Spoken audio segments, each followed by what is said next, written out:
This is where the fun begins. Welcome to the Bionicle Inspiration Series, the show where we spotlight MOCs from across the Bionicle community to give you some inspiration for future builds you might be wanting to build yourself. Today, we're going to be focusing on Star Wars themed builds, and I'm kind of going for a slightly more sort of like approachable aesthetic look design for most of these MOCs, because recently I posted a sort of top 10 video and someone sort of mentioned like, it'd be cool if these were less sort of like statues and more like actual kind of like playable, posable like figures and stuff like that.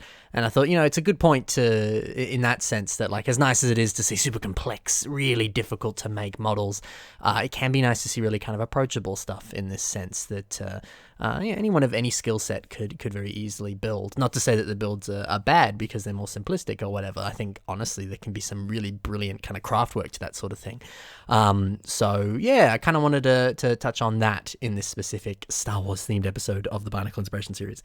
So let's dive into the very first Star Wars themed MOC we've got today, and this is by Nobu Terry, and this is Range Trooper. So obviously this is kind of like a revamp of the official Range Trooper Ultra Build set, and I think something that's really worth noting, not all of them, but a lot of those ones, those Star Wars Ultra Build sets, I think are actually pretty decent sets. Some of them, the more like humanoid characters with, human faces and no helmets or whatever, they can have really creepy looking faces.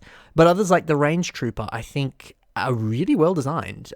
Specifically like the helmet on this Range Trooper, I think is one of the best examples of it being pretty screen accurate, it just looking really nice, and the fact that it's a character that only really appeared in Solo: A Star Wars Story, it's one of those nice helmets that you can kind of maybe get away with using for non-Star Wars related MOCs. So, if you've got some of these Star Wars Ultra Build sets, or you happen to still see some on shelves, because I think depending on where you look, you might still be able to find some. It's probably not super common, but hey, if you see any, let me know, I'd be curious. But yeah, most of those sets were pretty decent, and I think the actual Range Trooper set itself was one of the better ones. Like, it worked on its own. There was a lot that the set had going for it. There was a few maybe like gaps or other different things that could use some like refining and stuff like that. So it's lovely to see this revamp here, which for the most part is pretty similar, but his gription boots here are certainly one of the bigger, differences to this sort of revamp of the Range Trooper set here. So that could be a really cool idea for revamping something, or just if you want to build something but you're not too sure what, grab one of the Star Wars Ultra Build sets and just put some additional finishing touches to it and make it look awesome like we see here. So yeah, these gription boots are really, really cool. Again, pretty decently screen accurate here and very sort of like technically detailed, with a lot of fun little greebles and things here and there. Like some of my favorite details are the use of these kind of like handlebar pieces and then attaching some lightsaber rods and bars onto that, just to give it this sort of like steel beam or some sort of like hydraulic or reinforced something. It's just a nice looking aesthetic, and I think it's just a fun little detail. I also enjoy some of these hinge bricks that we see here at the bottom that kind of look a little bit like toes of sorts, but again, it kind of translates to how it looks in the movie and stuff like that. So a really solid foot design, a really solid overall leg design in that regard. And again, just a little subtle change, but it really does make this Range Trooper look way cooler. And it's fun to see that it's only a slight thing, but yeah, it just looks so cool. So lovely work there from Nobu Terry. Let's move over to the next MOC. This is by Greg Delink, and this is Forlum Hopper Class Battle Mech. So Zucker's here looks great, am I right? If anyone understands that reference, good job. Tobar is robot spelt backwards. If you also understand that Star Wars reference, that's a very obscure one, so good luck. Anyway, enough references. So this is a build that's sort of inspired by Forlum. In a sense, I think the description actually says that this is meant to be Forlum, but he's just sort of added some fun stuff to him, like the legs, for example, because Forlum doesn't really have legs like that in any sort of major Star Wars material, but he just wanted to do some kind of fun experimenting and things like that, and this is the end result. And I think it looks very cool. Part of me goes, hey, maybe this could have benefited as just not being Forlum, because it's not super accurate in that sense. But you know what? As nice as it is to adhere to Star Wars canon and make things super accurate and nice, why not give a little bit of, creative license to it and add your own personal touches to it? Because there's nothing really wrong with that. Do what makes you happy, But on the same sort of wavelength, Star Wars has so many awesome character designs and is such a rich, beautiful world. There's no reason that you can't take inspiration from some of those character designs and let that influence your work. Like exactly like this. Why not build a robot that looks very similar to Forlum with the weird, interesting fly-like head, or very sort of like greebled belly and droid-like areas of the body and stuff like that? there's a lot of cool inspiration you can get from that. So definitely look to Star Wars as a place to kind of do a bit of research and look into character designs or cool techniques or cool ideas, and let that influence some of the MOCs that you might be making, because Star Wars is a very rich, beautiful world that's perfect for that. But there's a lot of other, sci-fi and pop culture worlds that you could look into too. So take a look at whatever your favorite one is and see how that can influence you.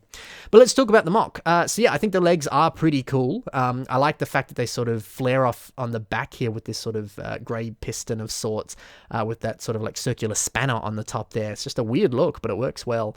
And then I sort of touched on it very briefly before, the beautiful greebled belly button area. It's like he's wearing a crop top or something. That's so cool. I mean, that is decently accurate to Forlum in that sense. But that just looks beautiful. That beautiful mesh of greebled, beautiful industrial roboticness, combined with the very sort of smooth top of the belly there. It's a beautiful looking contrast there and just looks awesome. And you could very easily sort of play with that sort of juxtaposition of textures on your own Bionicle MOCs, and it's certainly worth doing because, like you can see here, it just looks so cool. I really like some of the brown highlights on this MOC too. We can see one of those like tap pieces there on sort of like the waist, kind of going into the leg. We can see like a bar and a couple other brown pieces on the arms, sort of going into the hand. And then there's like a backpack piece kind of shoved into like the shoulder there. I like that. It kind of looks like the brown maybe is like rust, which again is somewhat accurate on Forlum as well. He does have sort of like kind of brown patches of like rust or just dirt or whatever. So it kind of looks like that, but it also kind of looks like maybe he's got some sort of like built-in attachments, or he's got little compartments and things where he's got weapons hidden away or something. I mean, he's a bounty hunter. It kind of makes sense. So I really like that. There's just a nice pop of color and a nice sort of little hint of something more. It's just kind of fun. Forlum's head also, I think, looks pretty cool. Like I said before, it's kind of fly-like, but I mean, that's what the source material looks like. But a very nice idea to be using some of these Hero Factory, Star Wars Ultra Build, I suppose. I don't remember them coming in any Hero Factory sets off the top of my head. But these ones I believe specifically came on Captain Phasma in that sort of kind of silvery color of sorts. It makes for a great head design. I mean, Forlum's eyes sort of have a little bit more of a sort of like, almost like golf ball like texture to them, or kind of like compound eyes on a bug or something. But who cares? It still looks enough like the head design, and it works really well. And kind of combining it with that sort of printed Imperial logo there on the front makes for a sort of fun mouth design as well, which again is accurate to the source material. So yeah, it just looks cool. There's a lot of really nice techniques on this, and I think a pretty overall solid MOC. So yeah, lovely work. On to the next MOC is my favorite character, Ahsoka Tano by Dylan Meaths. So this was posted in 2015, and I still think it's pretty decent. I reckon sort of modern techniques and stuff could update this and make this really unique and cool, but I've always thought Ahsoka has such a unique, awesome design, and I think, surprisingly, like looking at this, I think it could translate very well into modern CCBS, builds and textures and designs and stuff like that. So if you're looking for a cool character, Ahsoka is definitely one that I think could work. So it's interesting to see how Dylan has done this here. I really like how he's built the sort of Montrals, Leku, whatever you want to call them, on Ahsoka's head here, using a bunch of these Hero Factory robot arm pieces in blue and also in white. It's a great way of kind of doing that sort of striped effect that her head has there. So yeah, hey, it works well enough. It is a little bit illegal, sort of the way those have been connected, but it gets the job done. The color blocking on this, I think, is also very nice. It's very clear, when we compare it to the actual like source material. I don't know, it's just blocked out very nicely. You can see the boots, you can see the gloves, all that sort of stuff. So yeah, that in itself is pretty cool. I really like the inclusion of the printed Hero Factory shell piece that's been used on the lower arm there as sort of kind of like a, I don't know, it kind of reminds me of like there's like a comlink on there or something, or it just kind of looks like, again, like the source material. I think it's just a great idea to use that specific piece, which comes in some of the Chima Ultra Build sets. So yeah, it's pretty cool. It's a nice little detail and addition there. I do enjoy that there. So yeah, great to see Ahsoka represented in Bionicle form, and I think it'd be awesome if other people took a stab at Ahsoka. It's a character that I think surprisingly works decently well when you translate it to Bionicle there, so pretty cool. On to the last MOC now. This is by Sabretooth, and this is the Mandalorian. I really liked this. I saw this on Tips and Bricks on Instagram. And I then found the original post and thought, yeah, this is really cool. I want to talk about this.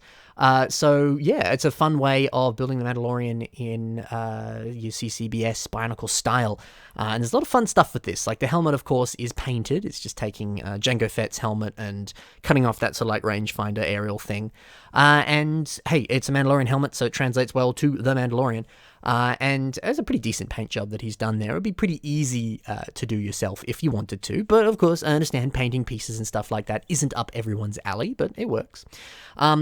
One other thing that I really like, again, we can see some of these Captain Phasma shoulder pads and other, just CCBS armor pieces, which works surprisingly well as Beskar armor. I think that's just the shapes of it and stuff mimic the source material surprisingly well.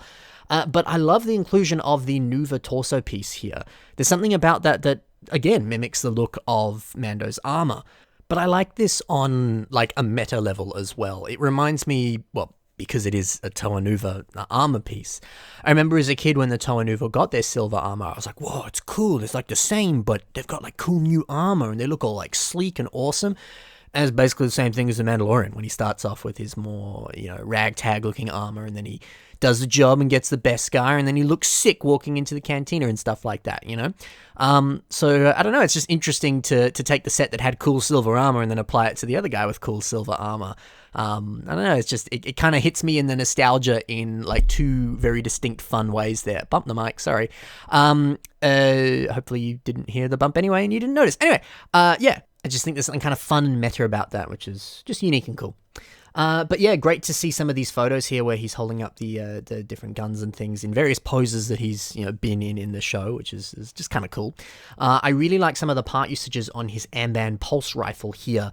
The fact that he's used some of these like Chima sword pieces to kind of mimic the like weird fork kind of front of that gun.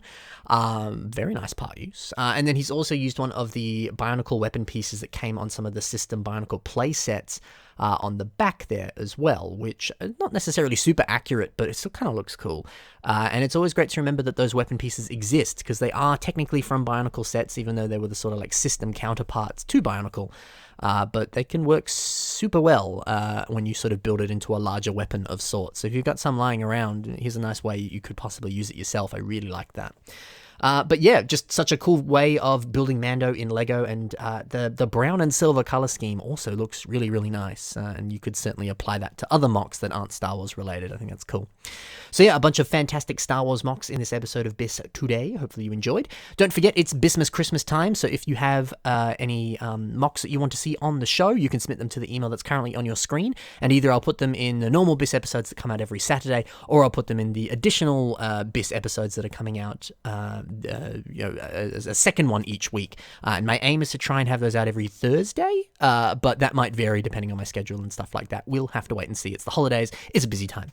Additionally, if you want to check out some of these MOCs and see the other things that these builders have done, there are links in the description below. There's also links to my own social media and other things there below, so check that out if you can. Thank you very much for watching. The Force will be with you, always.